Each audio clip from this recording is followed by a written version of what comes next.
और देश में कोरोना के मरीजों की तादाद 15,000 के पार पहुंच गई है। देश में कोरोना के मरीजों की कुल संख्या 15,712 तक पहुंच गई है। आपको बता दें, इनमें एक्टिव केस की तादाद 12,000 है, 974 है। इसके साथ ही 2,231 मरीज इलाज के बाद ठीक भी हुए हैं। वहीं देश भर में अब तक कोरोना से 507 लोगों की जान चली गई है।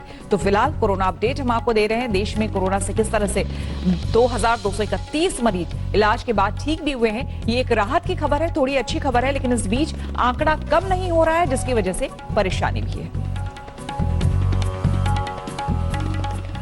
और कोरोना की क्रूरता ने सब कुछ बदल दिया है, जिंदगी के मायने भी बदल दिए हैं। जिंदगी के बाद का संस्कार भी कोरोना की मार ने अपनों से दूरी ऐसी बढ़ा दी है कि अंतिम विदाई तक का हक छीन लिया। विदाई और न ही परिजनों के हाथों से चुनी लकड़ियों की चिता। कोरोना की क्रूरता ने क्या क्या बदल दिया।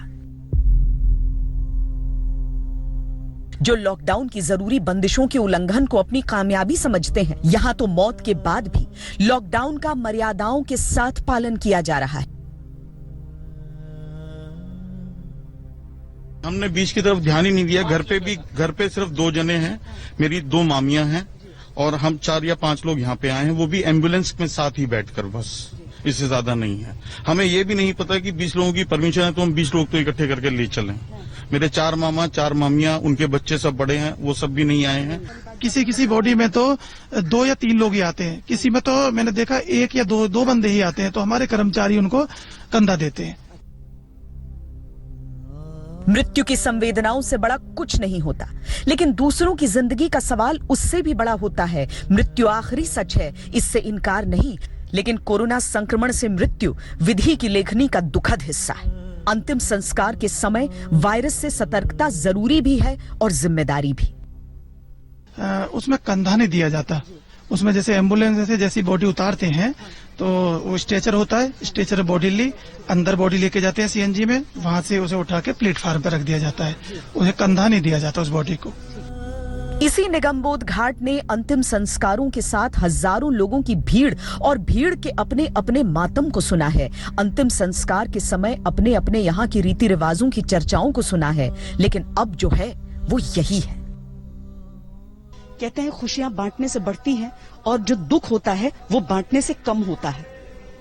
लेकिन उसके बावजूद अगर एक नियम है कि 20 लोगों से अधिक नहीं आएंगे तो उसका सख्ती से पालन भी हो रहा है। एक वक्त था जब यहाँ निगमबोध घाट पर लोगों का हमेशा एक हुजूम सा उमड़ा करता था, लेकिन आज जिंदगी के इस आखिरी पड़ाव वाली जगह पर लोग इस सच को समझ रहे हैं। जरूरत है कि जो लोग जीवित हैं, अपने घरों में हैं, वो भी इस सच को अच्छी तरह समझें और उसका पालन करें।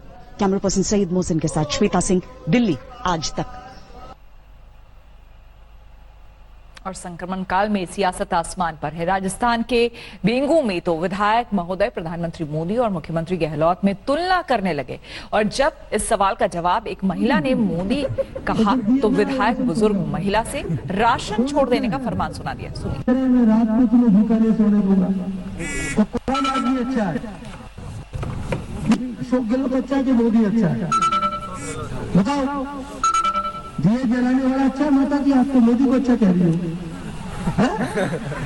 बताओ कौन अच्छा है? आप क्या कह रही मोदी? तो फिर दिए जलाओ, राशन छोड़ दो। कौन अच्छा है? मैं रात को तुम्हें भूखा नहीं सोने दूंगा, तो कौन आदमी अच्छा है? अशोक गहलोत अच्छा है कि मोदी अच्छा है? बताओ। दिए जलाने वाला अच्छा माता की, आप तो मोदी को अच्छा कह रही हो। बताओ कौन अच्छा है? आप क्या कह रही मोदी? तो फिर दिए जलाओ, राशन छोड़ दो। कौन अच्छा है? मैं रात को तुम्हें भूखा नहीं सोने दूंगा, तो कौन आदमी अच्छा है? अशोक गहलोत अच्छा है कि मोदी अच्छा है? बताओ। दिए जलाने वाला अच्छा माता की, आप तो मोदी को अच्छा कह रही हो। नमस्कार, मैं हूं अंजना ओम कश्यप। हमें उम्मीद है ये वीडियो आपको पसंद आया होगा। लेटेस्ट खबरों के लिए यूं ही देखते रहिए आज तक, और इस वीडियो के पसंद आने पर लाइक, शेयर एंड सब्सक्राइब करना ना भूलें।